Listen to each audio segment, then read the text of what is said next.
एक सुबह पूरी दुनिया की तकदीर बदलने वाली थी। दोस्ती, प्यार और वफादारी के बीच जब आसमान से मौत बरसी, तब सामने आए कुछ ऐसे जाबाज जिन्होंने इतिहास का रुख मोड़ दिया।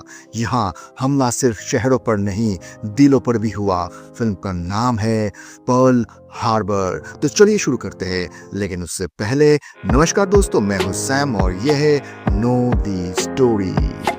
कहानी शुरू होती है साल 1923 से। आसमान में बादल गरज रहे होते हैं और नीचे एक पुराना प्लेन खड़ा होता है। उसी प्लेन के पास दो छोटे बच्चे खेल रहे होते हैं जिनका नाम है रेफ मैकॉली और डैनी वॉकर। दोनों वर्ल्ड वॉर 1 के पायलट बनने का नाटक करते हुए जर्मन प्लेन्स को गिराने का रोल प्ले कर रहे होते हैं। तभी अचानक डैनी के पिता अपना असली प्लेन वहां उतारते हैं। रेफ और डैनी प्लेन के अंदर चढ़ जाते हैं और गलती से इंजन स्टार्ट हो जाता है। दोनों डर जाते हैं, लेकिन प्लेन कुछ दूर जाकर रुक जाता है।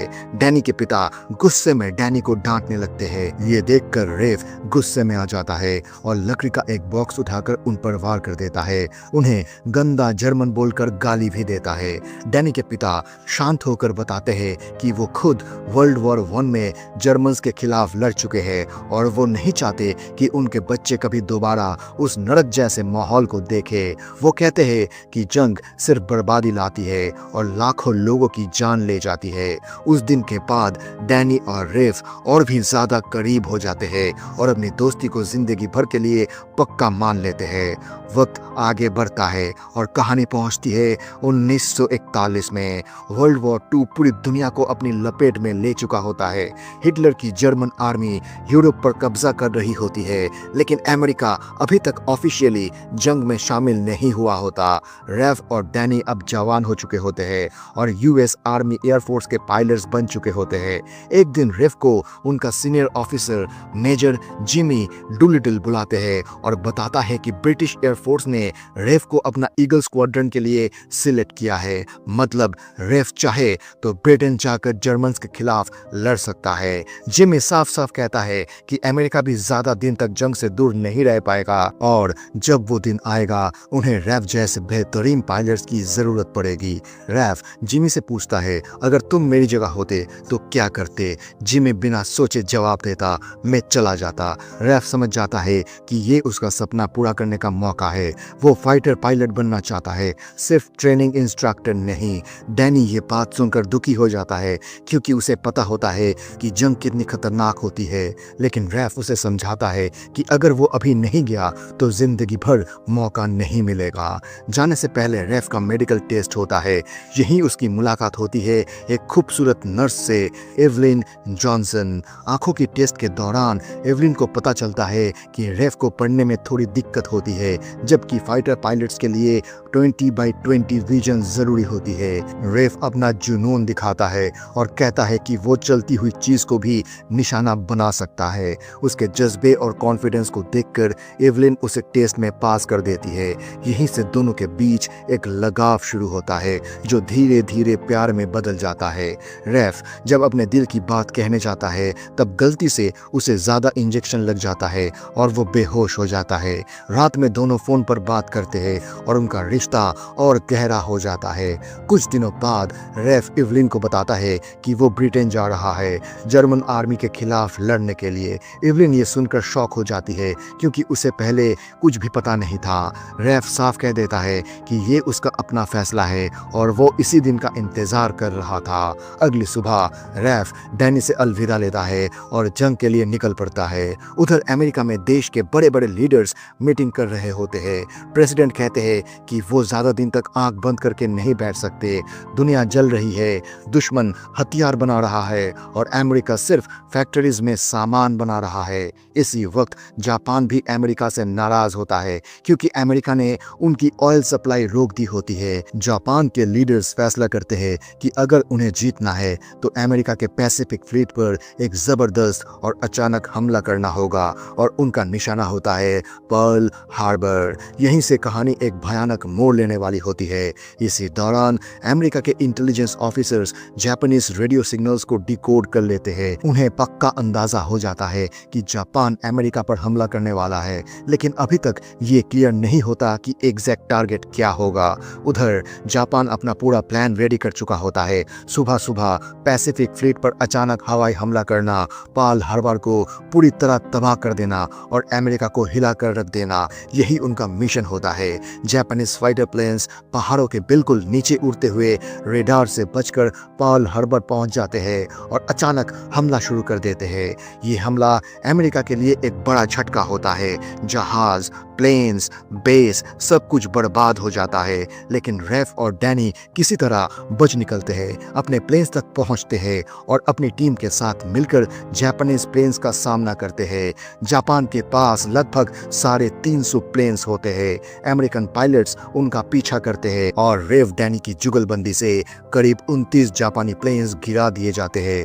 जापान के लिए ये नुकसान ज्यादा बड़ा नहीं होता, लेकिन अमेरिका के लिए ये दिन एक गहरा जख्म बन जाता है। फिर आती है वो तारीख जो इतिहास कभी नहीं भूल सकती। 7 दिसंबर 1941 प्रेसिडेंट नेशन को एड्रेस करते हैं और कहते हैं कि जापान ने शांति की बात करके अमेरिका को अंधेरे में रखा और पीछे से पूरी तैयारी के साथ हमला किया। इसी पल अमेरिका ऑफिशियली जापान के खिलाफ जंग का ऐलान करता है और बदला लेने का फैसला करता है। व्हाइट हाउस में मीटिंग्स होती है। एडवाइजर्स कहते हैं कि जापान पर आसानी से हमला करना मुमकिन नहीं है। ये सुनकर प्रेसिडेंट गुस्से में फट पड़ता है और कहता है, मुझे ये नहीं सुनना कि ये मुमकिन नहीं है, बस करना है। अगली सुबह 2 ऑफिसर्स प्रेसिडेंट के पास एक डेयरिंग प्लान लेकर आते हैं। जापान के बिल्कुल बीच टोक्यो पर डायरेक्ट एयर स्ट्राइक का प्लान। इसी बीच रेफ को कर्नल डूलिटल के एक टॉप सीक्रेट मिशन के लिए सिलेक्ट किया जाता है। मिशन पर जाने से पहले एवलिन रेफ से मिलने आती है और उसे बताती है कि वो प्रेग्नेंट है और ये बच्चा डैनी का है। वो रेफ को बताती है कि वो उससे सच्चा प्यार करती थी, उसके साथ जिंदगी बिताना चाहती थी, लेकिन हालात सब कुछ बदल चुके हैं। रेफ सब कुछ समझ जाता है। वो एवलिन और डैनी दोनों को माफ कर देता है। रेफ डैनी से कहता है कि उसे ये मिशन नहीं लेना चाहिए क्योंकि वापस आने के चांसेस बहुत कम है। रेफ नहीं चाहता कि एवलिन अपना दूसरा प्यार भी खो दे। डैनी इमोशनल हो जाता है और कहता है, बचपन से तुम मेरी रक्षा करते आए हो, पर अब मेरी बारी है। दोनों दोस्त साथ मिशन पर जाने का फैसला करते हैं। एक एलिट टीम बनाई जाती है जिसका टारगेट होता है टोक्यो। प्लान ये होता है कि नेवी उन्हें जापान से करीब 400 मील दूर छोड़ देगी, जहां से फाइटर प्लेन्स एयरक्राफ्ट कैरियर से टेक ऑफ करेंगे, जो पहले कभी नहीं हुआ था। इसलिए प्लेन्स का वेट कम किया जाता है, उनमें स्पेशल मॉडिफिकेशंस की जाती है। आखिरकार वो दिन आ जाता है, 2 अप्रैल 1942। रेफ अपने कैप्टन से कहता है, जापान ने हम पर 350 प्लेन से हमला किया था और हम सिर्फ 16 प्लेन के साथ जा रहे हैं, इसका क्या असर पड़ेगा? कैप्टन जवाब देता है, उन्होंने हमारे पीठ पर वार किया था और हम उनके दिल पर वार करेंगे। 18 अप्रैल 1942 मिशन स्टार्ट होता है। जापानीज पेट्रोल शिप्स उन्हें जल्दी डिटेक्ट कर लेती है, जिसकी वजह से प्लेन्स को पहले ही टेक ऑफ करना पड़ता है। फ्यूल कम होता है, लेकिन कोई और रास्ता नहीं होता। 16 प्लेन्स टोक्यो पहुंचते हैं और जोरदार हमला करते हैं। जापान के बीचों बीच तबाही मच जाती है। मिशन के बाद सारे प्लेन्स चाइना की तरफ बढ़ते हैं, लेकिन फ्यूल खत्म होने लगता है। लैंडिंग के वक्त रेफ और डैनी का प्लेन क्रैश हो जाता है। जिंदा बचने के बाद भी उन्हें जापानीज सोल्जर्स का सामना करना पड़ता है। एक भयंकर लड़ाई होती है। इस लड़ाई में डैनी बहुत ज्यादा घायल हो जाता है। अपनी आखिरी सांसों में डैनी रेफ को बताता है कि एवलिन मां बनने वाली है। वो खुशी खुशी रेफ से कहता है कि अब एवलिन और बच्चे का ख्याल रखना, और रेफ की बाहों में ही डैनी शहीद हो जाता है। इधर चाइनीज लोगों की मदद से बाकी सोल्जर्स सुरक्षित अमेरिका वापस लौट आते हैं। ये मिशन अमेरिका की पहली बड़ी जीत बन जाती है। सोल्जर्स को मेडल से सम्मानित किया जाता है। डैनी की मौत की खबर सुनकर एवलिन टूट जाती है, लेकिन वक्त के साथ जिंदगी आगे बढ़ती है। आखिर में एवलिन और रेफ शादी कर लेते हैं और अपने बच्चे का नाम डैनी रखते हैं, अपने दोस्त और हीरो की याद में। और इसी के साथ ये कहानी खत्म खत्म होती है। अगर आप इस लड़ाई के वक्त वहां होते तो आप देश के लिए अपनी जिंदगी दांव पर लगाते या अपने प्यार को बचाने का फैसला लेते? आपके हिसाब से इस कहानी में सबसे ज्यादा क्या दिखाया गया है, जंग की भयानकता या इंसान के दिल की मजबूरी? अपनी सोच कमेंट्स में जरूर शेयर कीजिए। तो दोस्तों, अगर आपको ये कहानी पसंद आई हो तो वीडियो को लाइक करें, अपने दोस्तों के साथ शेयर करें और ऐसे ही और मूवी एक्सप्लेनेशंस के लिए हमारे channel know the story Hindi को सब्सक्राइब करना ना भूलें। आपका एक सब्सक्राइब हमें और कहानियां सुनाने के लिए प्रेरित करता है। मिलते हैं अगले वीडियो में एक और दिल छू लेने वाली कहानी के साथ। तब तक के लिए अपना ख्याल रखिए।